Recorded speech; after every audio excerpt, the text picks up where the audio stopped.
Muy buenas noches, queridos amigos, gracias por acompañarme en este especial de TLV1, de Toda la Verdad Primero. Especiales a los cuales nos dedicamos a temas puntuales. Y en el tema puntual que vamos a tocar hoy es la visita de dos grandes amigos, de los cuales acaban de hacer una publicación muy valiosa, de la cual nos hemos hecho eco, el libro negro de la nueva izquierda, ideología de género o subversión cultural. Los dos periodistas y profesionales que nos van a acompañar aquí, para mí es un gusto compartirlo con Agustín Lagia Rugoni. Muchas gracias. Muchas gracias por la invitación. Y Nicolás Márquez. ¿Qué tal? Gracias a vos. Aclaro que Agustín Lagia Rugoni Arrigoni, está pronto a tomar su licenciatura en Ciencias Políticas, es periodista, escritor, preside la Fundación Centro de Estudios Libre, escritor de, corregime, sí. Plumas Democráticas. Los mitos setentistas. Los mitos setentistas, Cuando el relato es una farsa, que lo comparte con Nicolás Márquez. Comparten también un mismo proyecto que es www.prensarepublicana.com. Y, por supuesto, a Nicolás Márquez es abogado, politólogo, escritor, periodista, ha escrito numerosos libros, de los cuales vamos a relatar solo algunos. Cuando el relato es una farsa, que acaba de compartir con Agustín, La mentira oficial, Che, el canalla, la verdadera historia, Chávez, de Bolívar al narcoterrorismo, el Vietnam argentino, la guerrilla marxista en Tucumán, y la otra parte de la verdad. Y ahora, por supuesto, esta publicación extraordinaria, estas son cosas que yo hago siempre. No te preocupes. El libro, ¿no es cierto?, que es el libro negro de la nueva izquierda.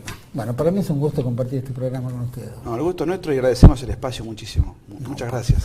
Por favor, y me gustaría que me contaran un poquito el motivo del libro.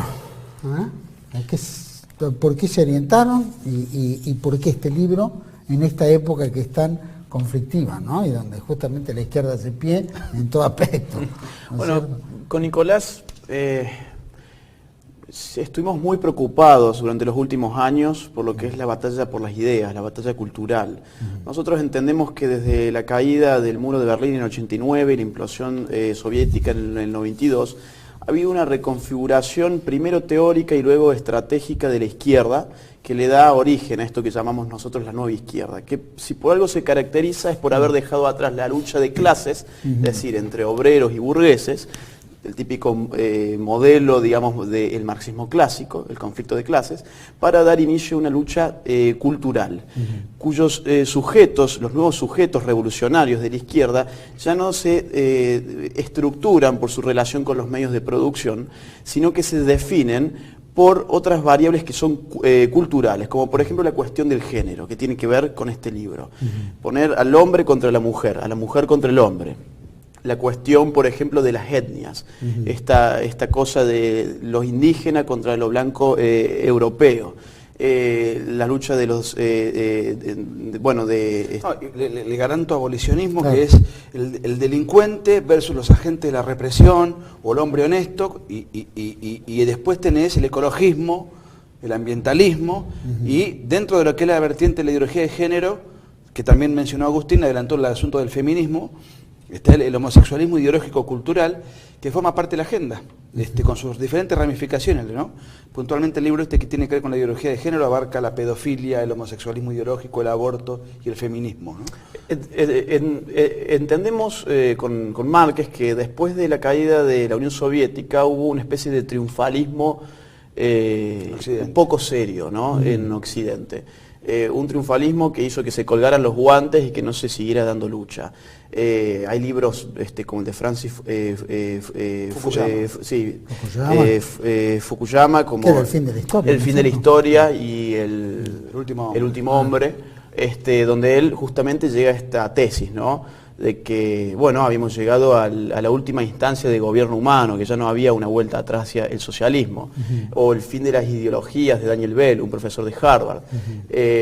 Estos libros marcan la mentalidad de la época, ¿no? La izquierda se acabó para siempre, y luego nosotros un poco con el diario del lunes estamos viendo otra cosa, estamos viendo que la izquierda renació de las cenizas. ¿Mutó, puede ser? Sí, y mutó en su máscara, pero sus fines son los mismos. Lo que Agustín marca una fecha que es, creo que la mencionaste, que es el año 1992.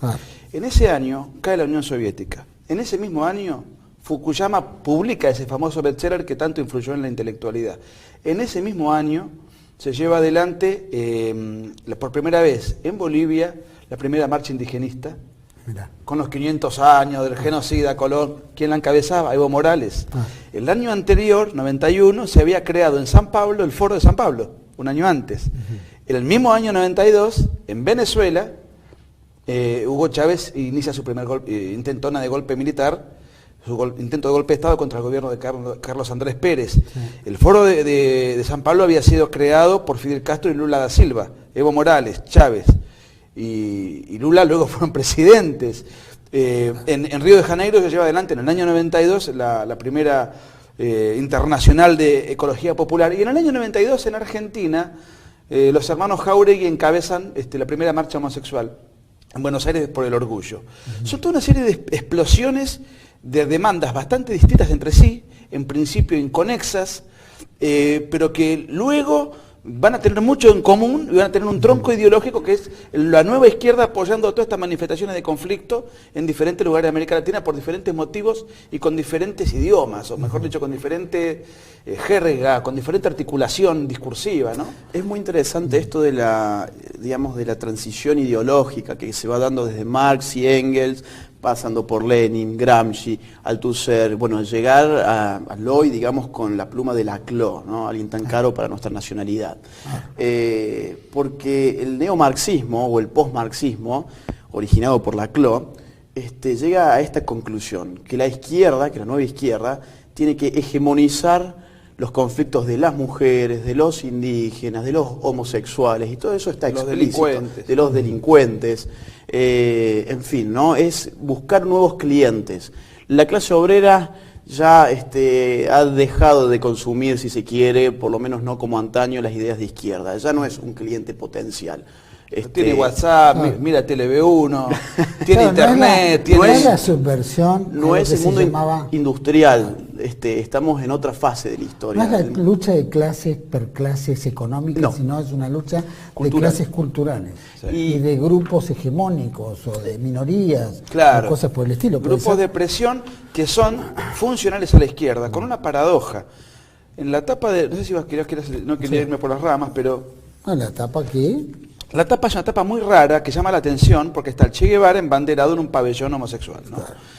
Ahora, ¿qué tiene que ver? ¿Cómo es esta caricatura? Bueno, porque en estas marchas del género, puntualmente, yendo al tema del género, enarbolan al Che Guevara como estandarte. Cuando el Che Guevara, no solo el Che Guevara, sino el estalinismo soviético, el Che Guevara en la Cuba castrista y el maoísmo, eran despiadadamente brutales con los homosexuales, una crueldad.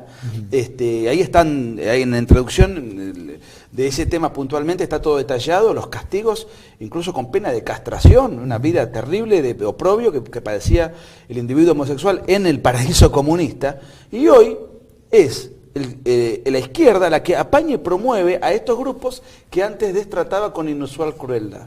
Sí, vos lo planteaste en la reunión, el debate que se armó antes de ayer en el Museo Roca, que creo que hay una pancarta ahí que muestra donde estuvo también Seferino Reato y María Saldívar. Y ahí está, estamos viendo que fue un debate muy interesante, debate entre ustedes, porque el público casi ni participó en esto. Pero hubo, creo que hubo alguno. Algo hubo. De todas maneras, a lo que vos planteabas en ese momento, que este nuevo lenguaje, o esta nueva visión que tenemos de la izquierda, no se representaba tal cual era en la Unión Soviética, ni en Cuba castrista, ni en la Mao de la China de Mao. No, eso también tiene que ver con el tema de la mujer, ¿no? Porque rastreando los orígenes ideológicos del feminismo, el de hoy, uno puede llegar incluso a Engels. Sí. Cuando muere Marx, a los pocos años, Engels saca un librito corto que se llama El origen del Estado, la familia y la propiedad privada, cuya tesis se resume en una frase que yo diría casi célebre, ¿no? Porque dice, en la familia el hombre es el burgués y la mujer es el proletariado. Él está haciendo un parangón de lucha de clases contra lucha de sexos, pero él les pone un alto, porque dice, lo primero es la lucha del obrero, por la filosofía materialista del marxismo clásico, ¿no? Digamos, cuando el obrero triunfe, va a venir la liberación de la mujer. Por ende, la mujer se tiene que aliar con el obrero. Pero la revolución es de clases. Viene la revolución del obrero en Rusia y la situación de la mujer empeora, lejos de mejorar, empeora. El sexo pasa a ser, por ejemplo, una cuestión de clases también. Está todo explicado con documentos de la propia Rusia de esos tiempos en el libro, fuentes de sexólogos de la época, en fin. Es un estudio, yo diría, casi histórico, ¿no? Sobre cómo vivía la mujer en Rusia y cómo la tesis de Engels y de ese marxismo clásico no se cumple. Viene la revolución del obrero y la situación de la mujer empeora. Es más, la sexualidad pasa a estar atada a los criterios de la clase y de la ideología, ¿no? Entonces, por ejemplo, la mujer que no se presta a tener sexo con un obrero es una burguesa, entre otras cuestiones. Ahí, entonces, hay, digamos, una traslación de ese feminismo hacia Occidente, enviado según mi tesis por la KGB, porque pues, Lenin aplica ciertas políticas de género que llevan a la catástrofe social. Por ejemplo, el aborto con Lenin pasa a ser el primer método anticonceptivo. Es decir, ya no había uso ni de preservativos ni nada por el estilo. Claro, el aborto directamente era. Ahí están todas las fuentes del libro, insisto. Entonces, cuando llega Stalin, tiene que dar marcha atrás con eso, tiene que reordenar a la familia incluso y a crear el mito de la familia soviética. Cuando Lenin lo que planteaba era que había que destruir a la familia. Y bueno, y nos mandan ese virus a Occidente a través de la KGB. Lo que Agustín había recogido es que de fuentes de agentes de la KGB confirmaban que el 80% del presupuesto que tenía la KGB en la Guerra Fría no era tanto para espionaje, el 20% era para espionaje, el 80% restante era para inyectarnos un virus cultural para destruir nuestra civilización. Claro. Bueno, ahora, eso de la KGB que me parece que es muy acertado, porque la KGB ha trabajado permanentemente, pero la KGB ha trabajado siempre muy ligada a la CIA, y de la misma manera que vemos en la Unión Soviética o los chinos, que son tremendos, que nadie puede tener más de un hijo, o sea que el aborto es un tema de Estado, y no sé cómo se manejaba en Cuba, pero en los Estados Unidos es la inducción cultural también y social. Si no querés, porque capitalísticamente no podés mantener una familia, el aborto es la opción. No, pero en Estados Unidos... ¿Qué más? ¿Una opción personal? ¿Una cosa de decisión? Bueno, está repartido, en algunos estados está aceptado y en otros no. En ese sentido hay una visión muy federal. El mapa es un mapa, digamos, policromático en el aborto en Estados Unidos. Hay muchos bastiones de resistencia. Lo que pasa es que es un tema, yo no sé cómo es la legislación exactamente, pero si no me lo dejan hacer en mi estado, me había el estado de al lado. O sea que... Decime, y en esto vos ligabas al Che Guevara, bueno, le habías planteado al Che Guevara, era prácticamente intolerante. El Che Guevara, al igual que los personajes revolucionarios de su época, había una frase famosa de Fidel Castro que decía, la revolución no necesita peluqueros. Y el Che Guevara era un tipo despiadado en toda su expresión, no solamente con la homosexualidad, en general era un tipo de una intransigencia, de una crueldad brutal. Yo hace varios años escribí un libro sobre el Che. Y bueno, el primer campo de concentración para trabajo forzado de homosexuales lo diseñó el Che Guevara en la península de Guanacabibes. Se los confinaba durante un año a trabajo forzado y con esa destrato y con esa se procuraba virilizar al sujeto homosexual para convertirlo luego en un individuo funcional a la revolución. Bueno, todo un mito absurdo, ridículo, un destrato de una agresividad enorme, que la gente no conoce del Che Guevara, un rostro que no conoce, y mucho menos los agentes que van a militar en aras del género, que van todos embanderados en el Che, con una mano en la banderita de la diversidad y con la otra mano en la banderita del Che Guevara, lo cual pone de manifiesto una ignorancia historicista y que son idiotas útiles de determinados titiriteros que les inyectan un virus ideológico, los mandan a la militancia con un lenguaje ayornado, con un libreto ayornado, pero que en el fondo hay un propósito comunizante. No hay una propuesta liberadora ahí. Eso es un engaño. Fíjate que la guerrilla acá en Argentina también fue tuvo odio hacia los homosexuales al punto de fusilarlos. Y vos sabés que los montoneros tenían un cántico que era: no somos putos ni faloperos, somos soldados montoneros, ¿no? Había también un odio hacia el homosexual que después se transforma en la farsa que vemos hoy. Y que son los mismos grupos que en los años 70 decían no somos faloperos, como mostrando una conducta, y hoy promueven la despenalización de cualquier... o sea, toda una reconversión cultural, y es la misma tendencia ideológica que obviamente ha pegado unos giros y unas vueltas, digamos, propagandísticas. Cuando decís... formidables.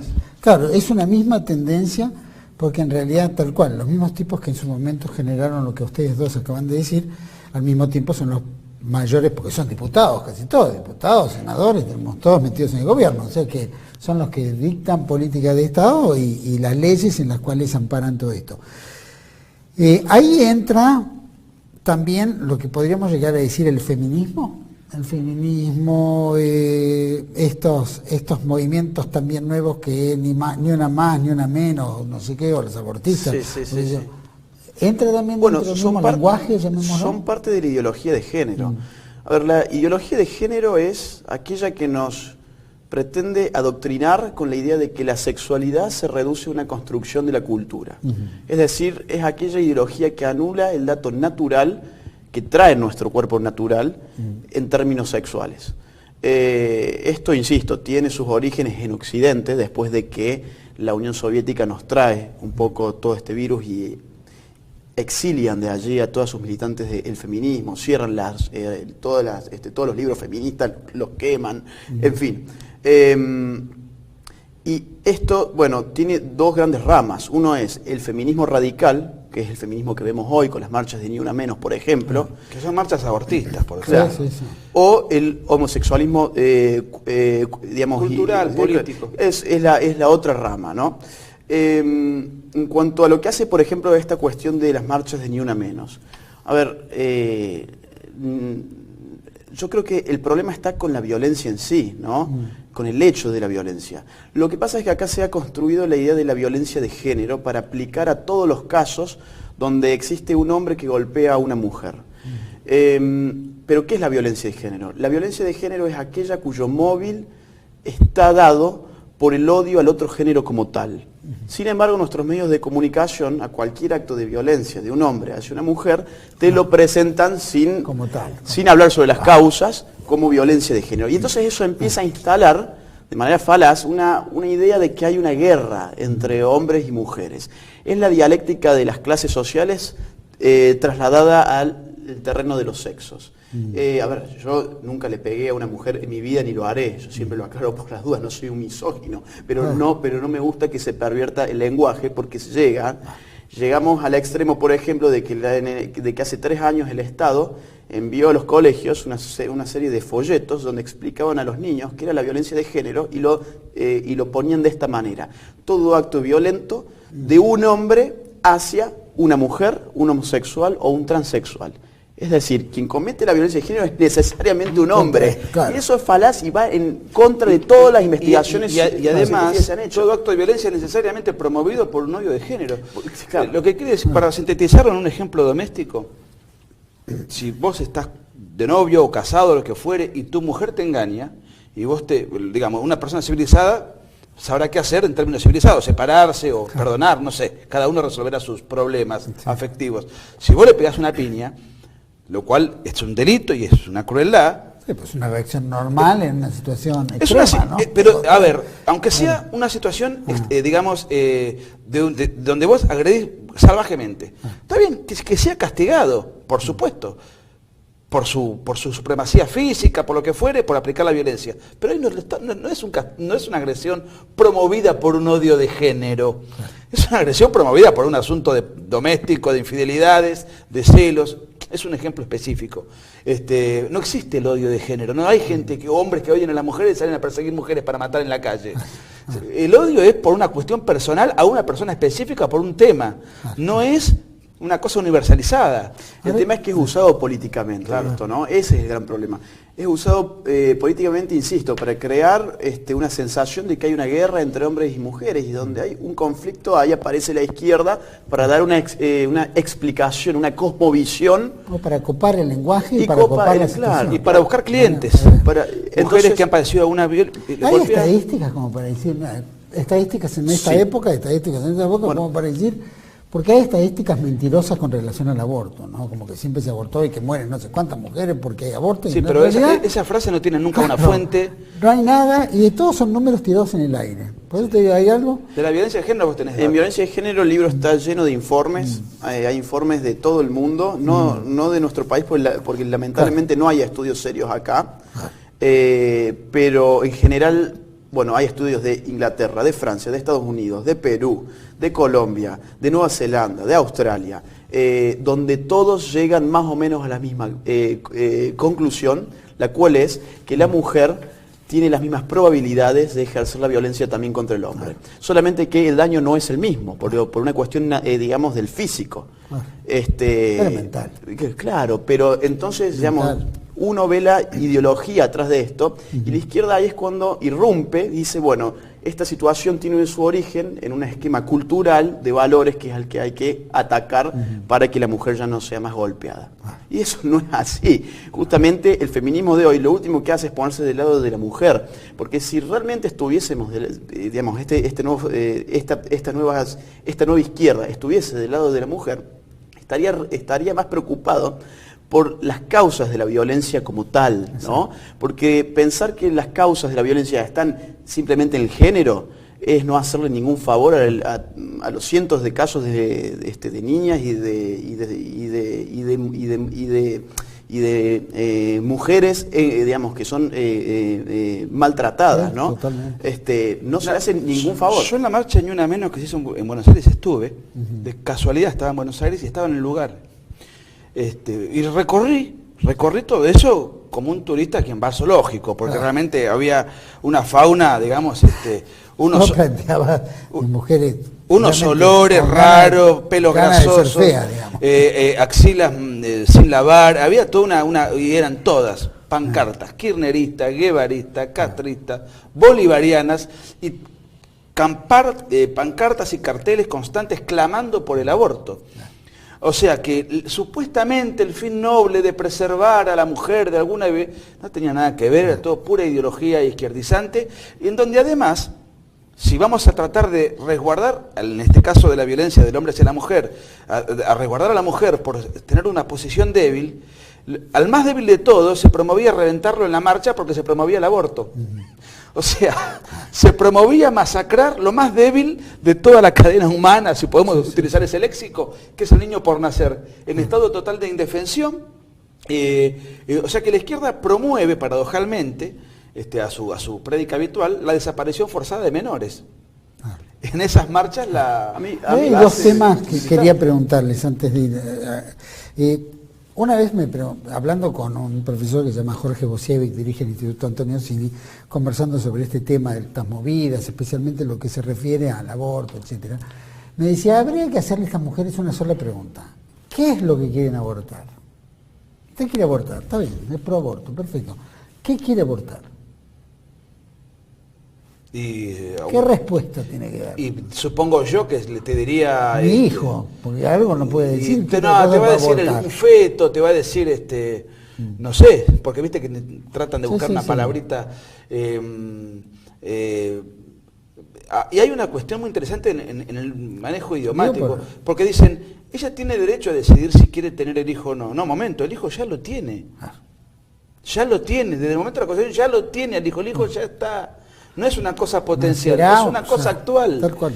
Ahora, vos no le podés dar el derecho a decidir matarlo o no. Otra cosa que dice, no, ella es libre sobre su cuerpo, pero no es su cuerpo. La ciencia sí lo dice. La Academia Nacional de Medicina ha dicho que la vida existe desde la concepción. Es decir, estamos hablando de criterios científicos. Y después aparecen un tropel de papanatas sin ningún rigor que dicen, no, a partir del tercer mes, antes del tercer mes, una hora antes del tercer mes, lo podés matar, una hora después del tercer mes no, sin ningún criterio. Si realmente los malabarismos dialécticos que se utilizan son asombrosos, pero y son bastante ridículos, pero lo grave es que prenden fuerte, muy fuertemente en la opinión pública. O si no, luego hay otra cosa que te dicen, ¿no? Que es, bueno, esto existe, esto es parte de la realidad social. Tenemos que hacer algo, bueno, ok, y los secuestros también son parte de la realidad social, pero no vamos a legalizar los secuestros. O los asesinatos también son parte de la realidad social, pero justamente el orden de la sociedad tiene que poner sus límites sobre ese tipo de hechos que afectan al orden público, al hombre como tal. Así que bueno, es una serie de excusas, ¿no? Y con lo respecto, complementando lo que decía Agustín, dice el argumento abortista recurrente es, bueno, tantas mujeres que van a clínicas clandestinas y mueren en ello. O sea, y yo lo mismo te digo, ¿cuántos ladrones van a robar y mueren en el intento de robar porque lo mató la víctima al resistirse o un policía? ¿Qué hacemos? Legalicemos el robo y el atraco para que el pobre ladrón no se muera en un acto de asalto. Porque la muerte, el ladrón que va a robar puede morir, es una consecuencia no deseada. Claro, la mujer que va a matar a su hijo en una clínica, y bueno, a lo mejor en situaciones digamos, precarias, y sí, tiene riesgo de morir. Es la consecuencia no deseada de la mujer que decide ir a cometer un delito. ¿Qué vamos a hacer? ¿Legalizar el delito? Ahora, en todo esto está involucrada la política. Sí. Y vamos a ir a un pequeño corte, sí, pero vamos a analizar la política que de alguna manera en la Argentina, y también en el mundo, en la Argentina ha operado mucho el kirchnerismo, ¿no? Sí. Y digamos que desde el advenimiento de la democracia ya arrastró todo este tema. Pero también la prensa, es decir, todos están involucrados y todos tienen una faceta en esto. Quisiera que lo analicemos. Así que vamos a hacer un pequeño corte, seguimos aquí en TLV1 con Nicolás Márquez y Agustín Laje. Ya volvemos.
Seguimos aquí en especial de TV1 con Nicolás Márquez y Agustín Laje y analizando un poco este libro nuevo que acaban de salir, salió hace un par de meses, pero es un bestseller aparentemente en Amazon Internacional. Así que los que quieran adquirir el libro, ¿cómo pueden hacer para adquirirlo? En Argentina, en las librerías, en la librería Cúspide, en mi página que es prensarepublicana.com, en las librerías está. Y si no, fundamentalmente para los amigos que nos ven del exterior, yo sé que este canal en el exterior es muy visitado, así que en Amazon, la versión digital está disponible en todo el mundo hispanohablante. Perfecto. En la versión hispanohablante va. Todos los que quieran ya saben qué precio está más o menos, ¿tenés idea? En internet, $10 en internet y $300 en las librerías. Perfecto, bueno, ya saben. Todos los que quieran adquirir el libro pueden hacerlo. Estamos analizando el tema de la política, cómo esto entra en política, ¿no? Porque el kirchnerismo medio se embanderó en los derechos humanos tomó todo lo que podía agarrar minorías porque era la única forma de robar, entiendo. Encontraron varias formas de robar. Bueno, sí, estaba el descaro. Esa era una de las tantas facetas. Bueno, pero con eso distraía. Sí, por supuesto. Sí. Bueno, pero más allá de todo, el kirchnerismo se embanderó en esto y hizo una gran pantalla, más allá de que no les importaba un bledo todo esto. Pero, ¿cómo lo ven en eso? Porque también estamos viviendo un PRO donde la gobernadora de la provincia de Buenos Aires tenía en la ciudad de Buenos Aires una página web que se llamaba Chau Tabú. Chau Tabú y tantas otras cosas que de alguna manera también son cómplices en todo esto o continuadores. Como dice alguien, no es cambiemos sino continuemos. Sí, sí. Quisiera que me dieran una visión de ustedes en este aspecto. Yo traería a la mesa a Antonio Gramsci, ¿no? Él, digamos, como una suerte de puente entre el marxismo y el neomarxismo, ya se fijaba y ya ponía el acento en la función de los intelectuales para la conformación de lo que él llamaba el sentido común, es decir, cómo piensa la masa. Dice, bueno, los intelectuales tienen una función que es importantísima para la revolución de izquierda, porque moldean el sentido común de la masa y nos dan la posibilidad de llevar adelante una revolución lenta y progresiva. Es decir, no una revolución por las armas, sino por los votos. Claro. Generar una mentalidad de la gente, digamos, para que sea la misma gente la que pida por estos temas y la que acepte estos temas. Entonces yo creo que en el caso del kirchnerismo o el caso del PRO, como políticos, como cazadores de votos que son, ellos tienen que leer lo que la gente ya está pensando. Y la gente ya está pensando de cierta manera porque una élite intelectual empezó a pensar de esa manera, formó a formadores de opinión que después fueron a los medios, escribieron sus columnas, dieron clases. Es un proceso de muchos años, estamos hablando de muchos años, pero que después tiene sus coletazos sobre la política práctica. Entonces el kirchnerismo, ¿qué hace? Encuentra disponible el discurso de los derechos humanos, encuentra un relato de los 70 que no lo generaron ellos, ya estaba escrito de antes. Ellos pusieron al Estado, digamos, a inyectarles plata, a crear algo como Carta Abierta, algo como 678, pero eso ya estaba desde antes. Y eso pasa con la ideología de género ahora. El PRO también es funcional a la ideología de género, al punto de que, por ejemplo, lo que pasó hace algunos días en el bar de la Biela, el gobierno de la ciudad de Buenos Aires envió a agentes del Estado para que adoctrinen a los mozos en las cuestiones de género. Los mozos de la Biela han recibido cursos de adoctrinamiento. La Biela, aclaramos para muchos de los que nos ven que son del exterior, es un bar tradicional donde hay intelectuales, escritores, en fin, la farándula, en pleno centro, un lugar familiar, pero es un ambiente solemne. Y fue una pareja de lesbianas y comenzaron se supone, a manosearse, toquetearse, cosa que es molesta para cualquiera, sea hombre, mujer o heterosexuales. Los clientes se quejaban. Los clientes, claro, bueno. De ahí les pidieron retirarse y bueno, vino todo un conflicto donde también el gobierno nacional salió a pegarles al dueño del bar, o sea que... Sí, por eso digo, ¿no? Hay un poder mediático, intelectual, que es el que genera la forma en que la masa piensa y después la masa vota. Entonces el político lo que hace es leer lo que la masa ya piensa. Y la masa en general piensa con estos criterios hoy en día. Por eso es que de la política poco se puede hacer, veo yo. Yo veo que la lucha tiene que ser en el ámbito de los libros, de las cátedras, de los medios, de la formación de la opinión pública. Y bueno, eso es lo que estamos haciendo con Nicolás. Pero también está desde la política, lo que hace TV1. Bueno, está también... Una vez que ponen las leyes y te imponen determinadas cuestiones, por más que lo estudies en la universidad o todo, va a ser como una anécdota, pero no como una realidad que... Bueno, también obviamente en la arena política uno tiene que jugar ahí. pero los límites de la arena política están marcados de antemano. Claro. La cancha te la marcan los otros, ese es el tema. Si alguien sale con un discurso político en contra de esto, no sé la verdad cuántos votos puede sacar, ¿no? Claro. Además digamos, hay temas colaterales. El político en general, por supuesto no se puede absolutizar, si existe esa palabra, no se puede generalizar, no quería ser redundante, porque el político no es una persona, tiene rasgos carismáticos de liderazgo, es un polemista, pero no es un intelectual. El político, en todo caso, tiene que haber intelectuales que le armen un discurso, que lo preparen. El político no suele ser un intelectual y cada vez es menos intelectual. El nivel cultural de la clase política en general es pobrísimo, ¿no? Entonces el político, en definitiva, recoge lo que el discurso dominante o lo que el discurso prevaleciente, lo que esté a la orden del día, él lo recoge y es un recolector de votos, es un figurón que más o menos va construyendo su espacio. Por supuesto hay gente honesta, pero convengamos que... Pero el espacio tiene que ser, me pregunto, porque en realidad la mayoría, todos estos estamos hablando de grupos minoristas, o pequeños grupos, ¿no es cierto? No superan determinada porción de la población. ¿Los grupos de género? Grupos de género, o los pequeños grupos de poder. Claro, pero son pequeños grupos que tienen una fuerza tal que fascina a los moderados, y que los moderados, por ejemplo, los guerrilleros en Argentina eran repudiados por el grueso de la sociedad, y los únicos que clamaban en favor de ellos eran los familiares, o porque murieron los guerrilleros, o porque estaban detenidos. Hoy todo el mundo idolatra a los desaparecidos y hace un panegírico de la guerrilla y de los montoneros y de toda esa cuestión, porque son minorías, grupos pequeños, pero que han tenido a través del tiempo, han impuesto idea fuerza, que luego la gente por simpatía, por ingenuidad, por ignorancia o por cobardía, se solidariza con estos grupos radicalizados. ¿Cuántos guevaristas en serio hay en el país? ¿Cuántas remeras hay del Che Guevara en el país? Sí. Mucho más que guevaristas que conozcan a Guevara. Bueno, entonces de alguna manera son ideas fuerzas que después se explotan en la opinión pública. Te quería decir algo respecto de lo que vos habías pronunciado, el kirchnerismo, y después vino el PRO. ¿Que se tenía expectativas? Yo creo que en el tema puntual que nosotros hemos trabajado en el libro, es un desastre. La política del PRO da vergüenza ajena en el tema de género. Es penoso. Nunca hicieron nada para contrarrestar la ofensiva cultural del kirchnerismo, y yo esperaba que una vez en el poder iban a maniobrar iban a acomodar un poco las cosas. Se supone que en una democracia más o menos normal hay una fuerza de centro izquierda y una de centro derecha, que más o menos con diferentes matices. Bueno, no, acá no hay ningún matiz, por lo menos en la materia cultural.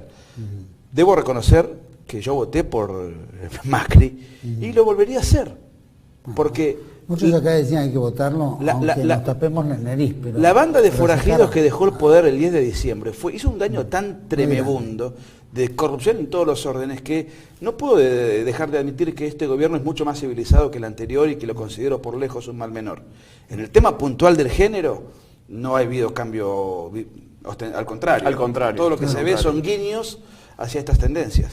Ahora, en el debate que tuvieron el otro día, que seguimos pasando un poquitito el video para que vayan viendo cómo fue, porque fue muy interesante por lo menos, se planteó del libro, por lo menos las dos personas, tanto Reato como Marisa, plantearon dos visiones del libro. Uno decía, la orientación del libro, según Márquez, tiene una orientación más catolicona, que medio como se le va la mano, como que era difícil, ¿no? Tocar el tema católico. Hoy parece que hablar de catolicismo parece como que es mala palabra, o es algo urticante, ¿no es cierto?, que hay que tocar. Pero bueno, que tu orientación de la parte del libro tenía que ver más con una orientación, llamarlo religiosa, espiritual, y la de Agustín era más, llamémoslo, no digo cerebral, pero más didáctica, o planteaban el tema como si fuera más objetiva, llamémoslo. ¿Es tan así? ¿Por qué cada uno agarró esa variante? Por una cuestión de estilo, yo creo. Por lo menos la percepción que tuvieron ellos. Sí, por eso me gustaría saber cuál es. Quiero aclarar lo siguiente. El libro tiene dos partes. Una parte que escribió Agustín, que desarrolla todo el feminismo, y la segunda parte que la escribí yo, que desarrolla el homosexualismo ideológico. El tronco común es la ideología de género. Estas dos son las dos facetas que tiene cómo se manifiesta, y se expresa y se exterioriza la ideología de género. Como tenemos estilos narrativos distintos, decidimos que cada uno firme las 150 páginas que cada uno escribió.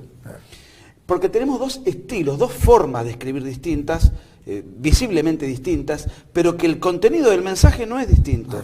y teníamos una forma de pensar que nos es común, por eso escribimos el libro de manera conjunta. Claro. Porque tenemos la idea es la misma, escrita de una manera distinta, cada uno en su estilo. Ahora, lo que a mí me adjudicaban, el sesgo católico, no es cierto, pero no porque yo no sea católico, sino porque nosotros hicimos un estudio fundado en bibliografía científica, académica. No hay un solo argumento relacionado ni con la Biblia, ni con una encíclica, ni con un dogma de fe. Claro. Es absolutamente racional el estilo del libro.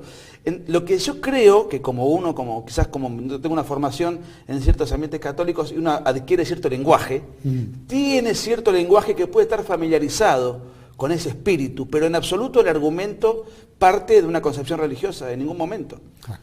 Eso es lo que tratamos de explicar. Y Agustín, con otras influencias, claro, a lo mejor de literarias, tiene otro estilo, pero la idea que tenemos es la misma, y no existe, esto es importante aclararlo, ninguna reminiscencia religiosa, no porque no la tengamos, consideramos que esto es el debate hay que darle el pleno de las ideas, no encerrarnos en el dogma, forma parte del fuero personal de cada uno. Pero ahora, el aborto no está mal porque lo dice la Iglesia, está mal porque es un asesinato. Después cada uno tendrá como ciencia religioso. ¿Cómo? Digo que es un tema de ciencia. Es un tema científico. Claro, pero también tiene que ver con que nosotros somos educados en una sociedad occidental y cristiana, sí, donde hay determinados valores que son las que forman las normas y el estilo nuestro. Todas estas cuestiones alteran esas normas, alteran esos valores. Por supuesto. Por lo tanto, no es... ¿Vos creés que hay algo que pueda perturbar en eso el hecho de que nosotros seamos occidentales y cristianos y venga esta nueva ideología moderna, llamémoslo? No, es una ideología contra esos valores. Es una ideología completamente contra esos valores. Es una ideología contra el ser humano. Exacto. Es una ideología que, es más, te voy a decir, es contra la mujer. Vos sabés, por ejemplo, que las últimas corrientes del feminismo, las más nuevas, encabezadas por filósofas de Estados Unidos como por ejemplo Judith Butler, o de Francia como Monique Wittig, dice esta última que la mujer en verdad no existe. Claro, o sea que llega a la deconstrucción del sexo al punto de decir la mujer en verdad no existe. Y Judith Butler nos dice, en verdad el sexo siempre fue género. ¿Qué significa esto? Que el feminismo llega al absurdo de ponerse al frente de una marcha, de una causa por algo que no existe, que en su teoría dice no existe. ¿Por qué lo hace? Tiene un fin, que es meter en estos grupos a los transexuales, a los homosexuales, los transgéneros, en fin, todo este tipo de nuevas tribus. Los grupos pedófilos. Grupos pedófilos, porque también hay una conexión entre la ideología de género con la pedofilia, que ahora se está pervirtiendo también en el habla, ¿no? Porque ahora ya no se llama más pedofilia, sino que quieren instalar la idea de sexo intergeneracional o sexo adulto-niño. ¿Y qué tiene que ver esto con la ideología de género? Bueno, que si la sexualidad no tiene que ver con un dato natural, con nuestro cuerpo biológico, con la fisiología, con la morfología, entonces es una construcción de la cultura que nos oprime. Hay que atacar a esa cultura que es la que nos impide, por ejemplo, tener sexo con un caballo o con un niño. Porque no hay nada más cultural que la edad también, ¿no? Entonces, bueno, esto viene de teóricas, por ejemplo, como Shulamit Firestone, una de Canadá. Que bueno, ella escribe en sus libros que en el mundo en la utopía del feminismo, los adultos van a poder tener sexo con niños siempre y cuando el niño consienta el sexo con el adulto, un absurdo, como si existiera una simetría de poder entre un niño y un adulto, cosa que no existe, y siempre y cuando los órganos sexuales del niño tengan una dimensión digamos que se ajuste al tamaño del miembro del adulto, ¿no? Entonces estas locuras están planteadas en sus textos académicos que se enseñan en las universidades de todo el mundo. Cuando se hace a la transgresión ya no tiene límites. Entonces cuando uno quiere llegar a un extremo, ya no hay límites. ¿Vos lo decís a título individual o te refieres al extremo ideológico? El extremo ideológico es extremo en lo práctico, porque la idea de llegar al valor es el desvalor en sí y es la destrucción automática del concepto del hombre, de la persona humana, pensante, de la persona humana. Ya puede valer cualquier cosa. Ese es el punto de llegada necesario. Ese es el punto de llegada necesario que tiene una filosofía como esta, que empieza esta cuestión de la tercera ola del feminismo, que nace en Occidente después de lo que hablamos hace un rato que pasó en la Unión Soviética con la mujer y con la prédica del marxismo clásico.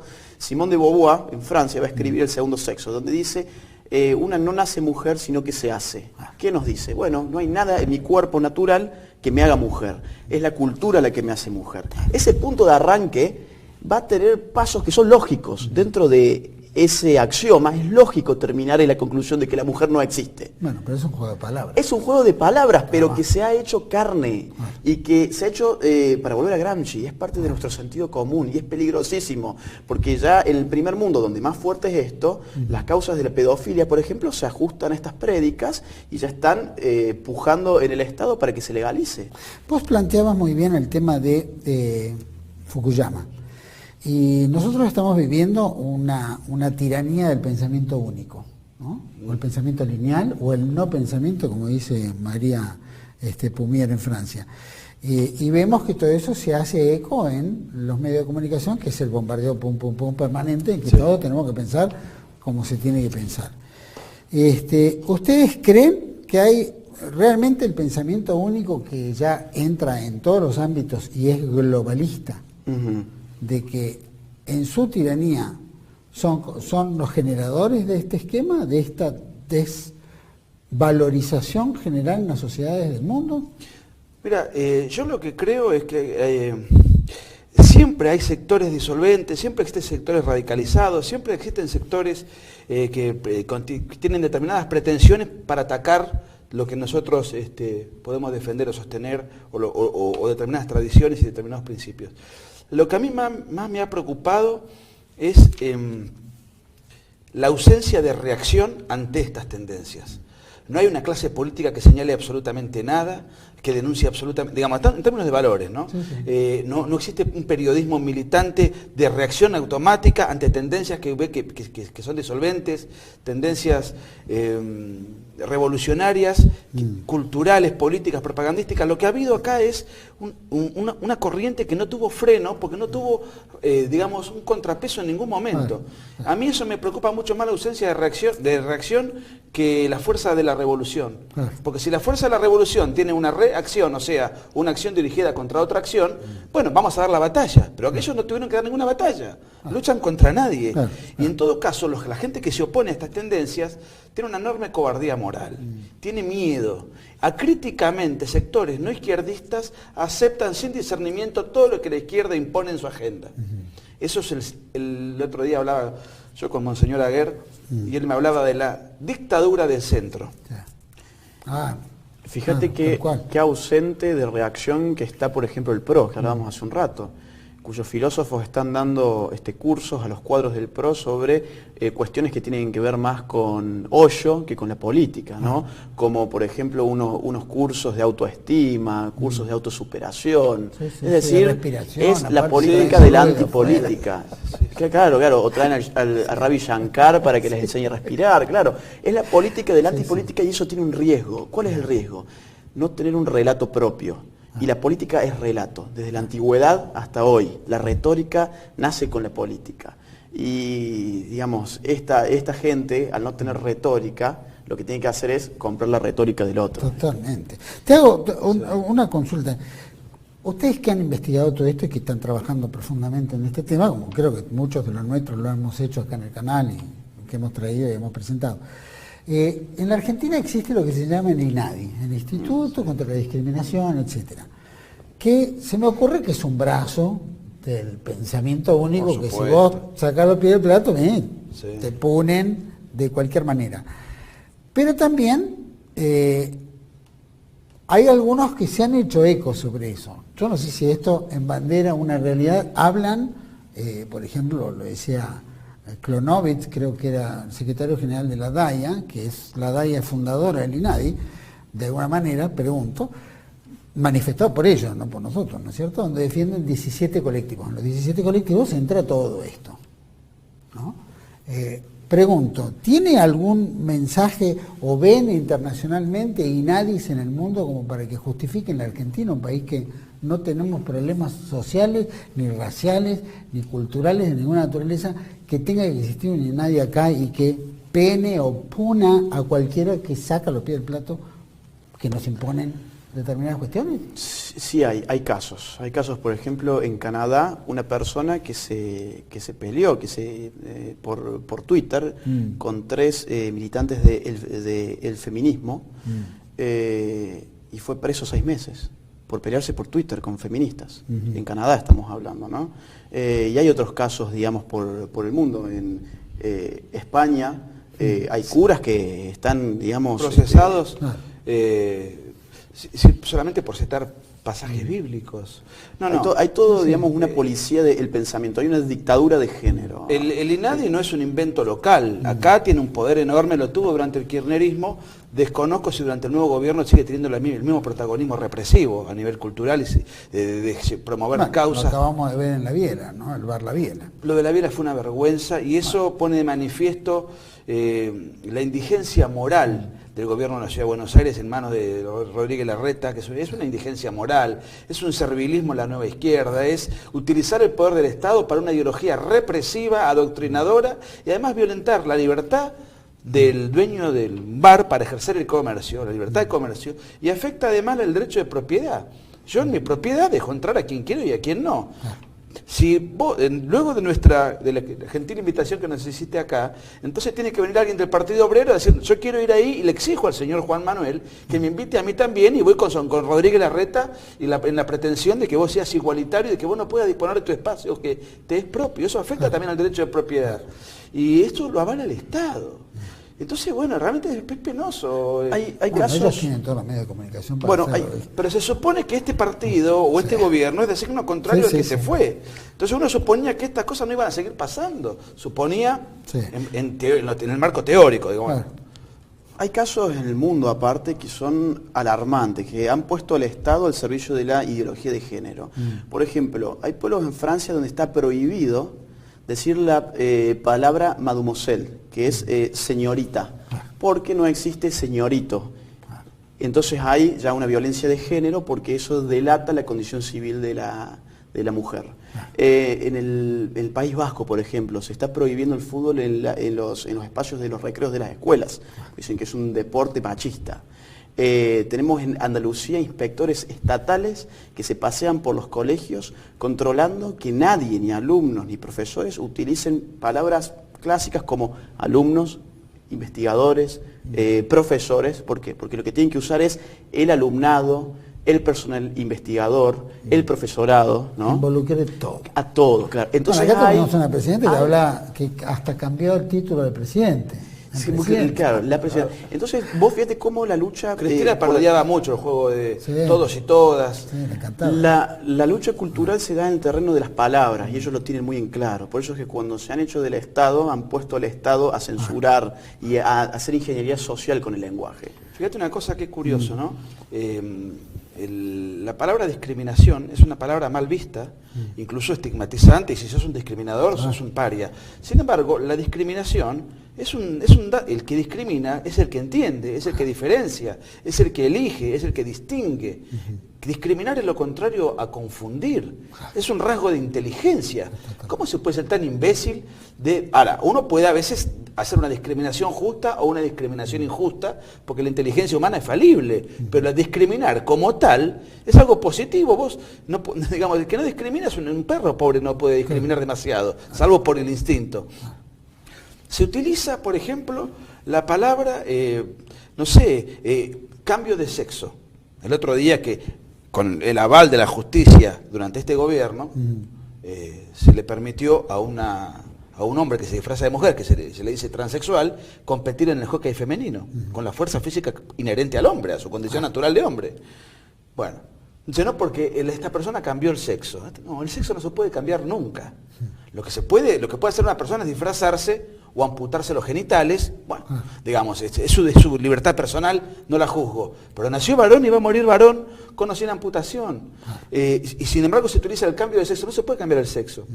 Se utilizan palabras permanentemente distorsivas en todo orden. Ahí yo tengo un capítulo dedicado a analizar el uso idiomático, y fundamentalmente en esto tiene que ver un personaje que forma parte de la nueva izquierda y de la destrucción cultural, muy cercano geográficamente a nosotros, que es Paulo Freire, que fue incluso ministro de Educación, bueno, en Brasil, y que él tiene un famoso trabajo que es la teoría del oprimido, y que él... Pedagogía. La pedagogía del oprimido, que lo que buscaba era la subversión del alumnado respecto al profesor. O sea, es un antipatriarcado llevado al plano pedagógico, ¿no? Claro.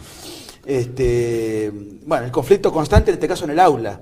Y esto también tiene una beta foucaultiana, la microfísica del poder, generar el conflicto en todo orden de relación interpersonal, ¿no?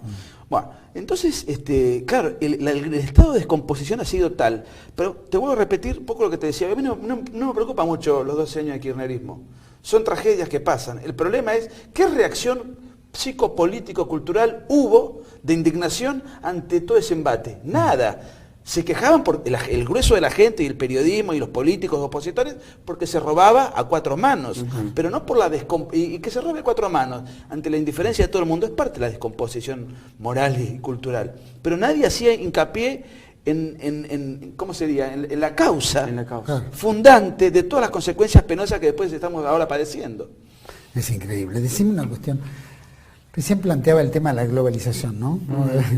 Y hay...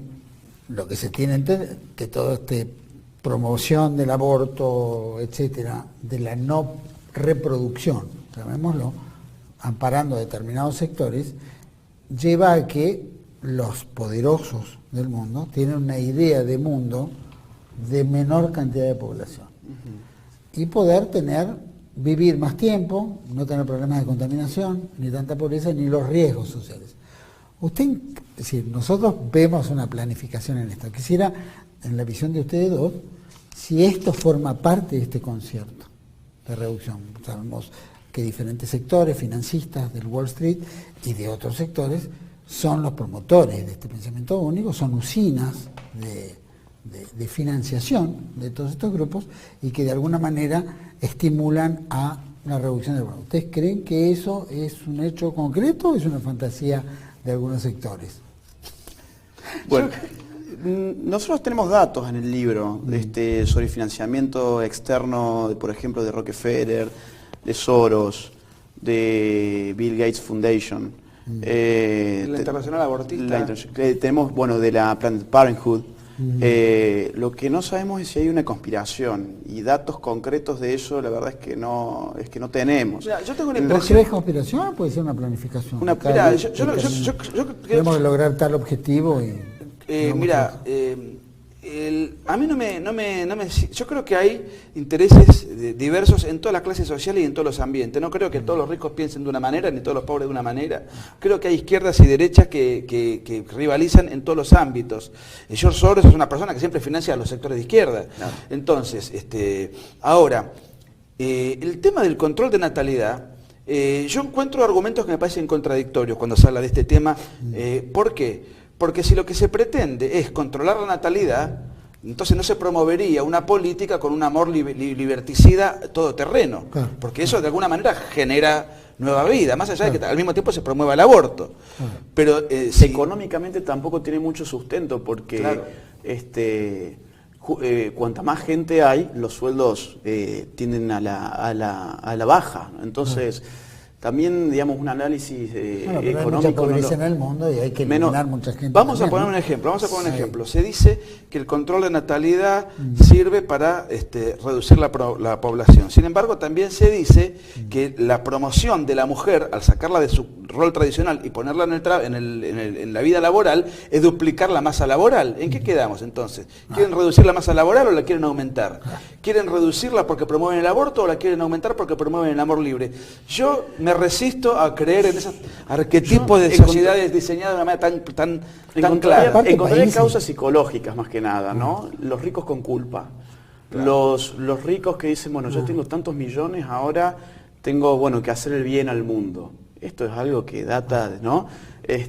Bueno, pongo a algunos intelectuales, che, ¿por qué no me armás una fundación? Bueno, yo te la armo y yo la manejo.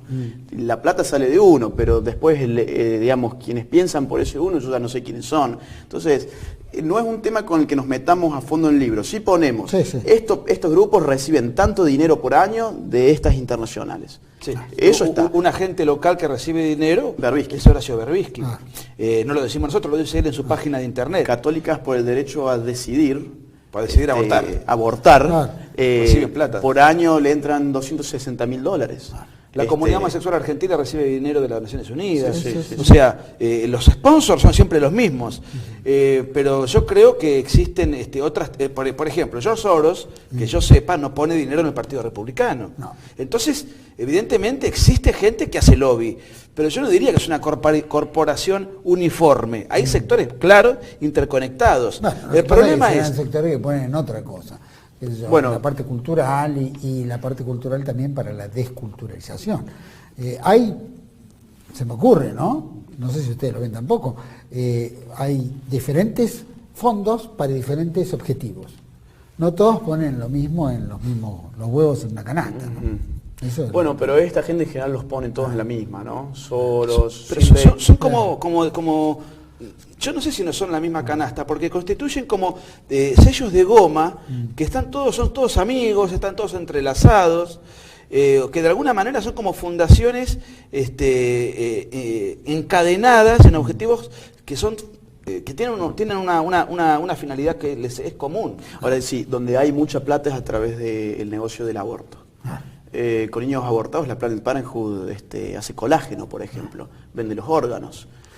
Hay muchos datos sobre eso también en el libro, sobre cámaras ocultas que se le han hecho a gente de la Planned Parenthood, donde hablan, bueno, si sacamos el feto con el cráneo entero cuesta tanto, si sale sin el cráneo el precio baja. Claro, como si fuese quien compra un chicle en un kiosco, claro, ¿no? Se utilizan las partes de los fetos también para cremas de antiarrugas, exactamente, cosas por el estilo, el colágeno, proceso, exactamente. Colágeno. O sea que estamos hablando de algo realmente diabólico. Es diabólico. ¿No? Es diabólico. Y otra de las cuestiones que nosotros pensamos es, con relación a esto, es que, con relación a que ustedes hablaban de la cuestión de ideología de género, que en el Tribunal de la Haya, que era lo que habíamos comentado también en la charla de ustedes del otro día en el debate, era que 47 jueces de la Corte de Estrasburgo, en La Haya, claro, de Estrasburgo, sancionaron unánimemente en considerar que el matrimonio es la unión de un hombre y una mujer, punto. Sí, textualmente dice el fallo, no si era existe... una asociación civil, si era un grupo, llamémoslo de otra manera, menos matrimonio. Cada uno tiene el derecho a forjar, a acostarse con quien quiera, pero llamemos las cosas por su nombre. Claro, etimológicamente es así, de hecho. Claro. El matrimonio viene de mater, o sea, la madre. Cuando uno se casa, en general, todavía no hay madre, porque todavía la persona que se casa, en general, no está embarazada. Sí. Entonces, tiene una significancia potencial. Es la unión de la cual está la potencialidad de la maternidad, que no existe en un vínculo de personas del mismo sexo. O sea, es ridículo, llámale X. Claro. Llámale X, pero si hay algo que no es matrimonio. Eso tiene que ver con la subversión de las palabras, ¿no? De lo que hablábamos hace un rato. Y va por ese lado el tema. Estas mismas uniones claman la bandera de la diversidad. Y no hay nada menos diverso que una unión homosexual. Te voy a repetir, que hagan lo que quieran. No es diverso, porque es una unión redundante, imitativa, y es una unión entre análogos, no entre diferentes, entre diversos. No hay principio de complementariedad, ni de los cuerpos, ni de los sexos, ni de la psicología. Bueno, tienen la libertad, pero digamos, ¿cómo destruyen el idioma? Sí, totalmente. ¿Cómo destruyen el idioma? ¿Cómo el sentido común con eso? Totalmente. A través de esas palabras, cómo confunden los sentidos y cómo, bueno, penetran, ¿no es cierto?, de alguna manera en todas las culturas y rompen los valores. En todos los órdenes. Nicolás, muchísimas gracias por haber estado aquí. Gracias. Y Agustín, lo mismo. Muchísimas gracias por haber... Es un gusto, comprar. Yo sé, Juan Manuel, el esfuerzo que haces vos, más allá de que no pensemos lo mismo en todos los órdenes, y para mí es un honor, es un honor que me hayas invitado. Es la segunda vez que vengo. Hace 3 años me habías invitado. Creo que Agustín es la primera vez. Te lo agradezco muchísimo. Bueno, no será la última. Nos das un gran espacio para tus muchos oyentes de acá de Argentina y del exterior, y la verdad que muy agradecidos. Yo te agradezco mucho que a los dos que estén acá, que hayan presentado el libro, ya saben, lo pueden conseguir a través de Amazon por $10, ¿verdad? Sí. Y si no, diferentes física. Librerías, en Cúspide, etcétera. ¿Cheni Ateneo también? Sí. Cheni Ateneo todavía no ha llegado. Bueno, no. Por ahora en Cúspide, Distal. Fue la que se me vino a la cabeza.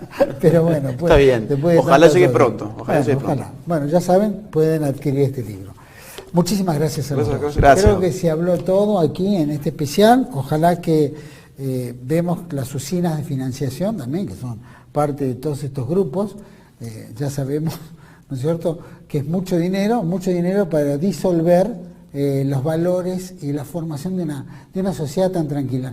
Yo me ponía a pensar en Argentina, ¿no? Esto que se estimula el aborto y tantos grupos que en realidad siempre vivieron tranquilos, siempre cumplieron lo que tuvieron que cumplir, fuera el aborto, que es un crimen en toda su extensión y no importa de qué lado se lo mire, siempre lo vamos a ver como un crimen y debería ser punible, debería estar presa la madre, no hacerse cargo del caso, no estar libre ni seguir siendo financiada por los gobiernos, que también hay subsidios en los cuales ayudan, sino que destruye, ¿no es cierto?, toda la esencia de nuestros valores como país cristiano. Y Argentina, que es un país de 40 millones de habitantes, que podría tener una población de 200 millones, y podemos alimentar al mundo y podemos encima alimentarnos nosotros, es insólito cómo se estimule esto, ¿no?, en un país tan vacío como el nuestro. Requeriríamos más población, porque lo que no ocupemos nosotros lo va a ocupar otro. De hecho, se venden tierras extranjeros y son las mismas corporaciones que son las mismas que financian toda esta cuestión y que de alguna manera vamos a perder nuestro espacio. Después, si no, vienen otros países, el caso de China, Rusia y tantos otros que vienen y hacen pie aquí, ¿no es cierto? O bases militares que de alguna manera van a poner el orden que nosotros no lo podemos poner y el orden que les conviene a ellos, tanto sea de cualquier nacionalidad. Nosotros somos argentinos, queremos lo argentino, queremos que las cuestiones argentinas se resuelvan en casa, pero que no haya influencias extranjeras en este aspecto. No es así. El mundo es diferente, se mueve en otras condiciones. Este lenguaje de la nueva izquierda, que hablan tan claramente los chicos, es lo que ha hecho pie en el mundo a través del pensamiento único. Esto es algo que inevitable, pero podemos resistir. Están organismos que nos van a dar palazos en cuanto pensemos distinto, el INADI acá y otras leyes de antidiscriminación en el mundo entero, que de alguna manera protegen siempre el desorden, el desvalor, la confusión y la subversión. Esa es la única realidad. Y está en nosotros el resistir, culturalmente, políticamente, socialmente y familiarmente, porque hay que defender la familia. No nos olvidemos que la familia es la esencia de todo. El Estado es la familia de familias, decían los romanos. Si no hay familia, no hay Estado. Y si no hay Estado, somos carne y cañón para cualquiera que venga y se posesione. Gracias por acompañar en este especial de TV1. Siempre es un placer haber compartido este programa con Agustín Laje y Nicolás Márquez. Los espero el próximo. Chao, gracias.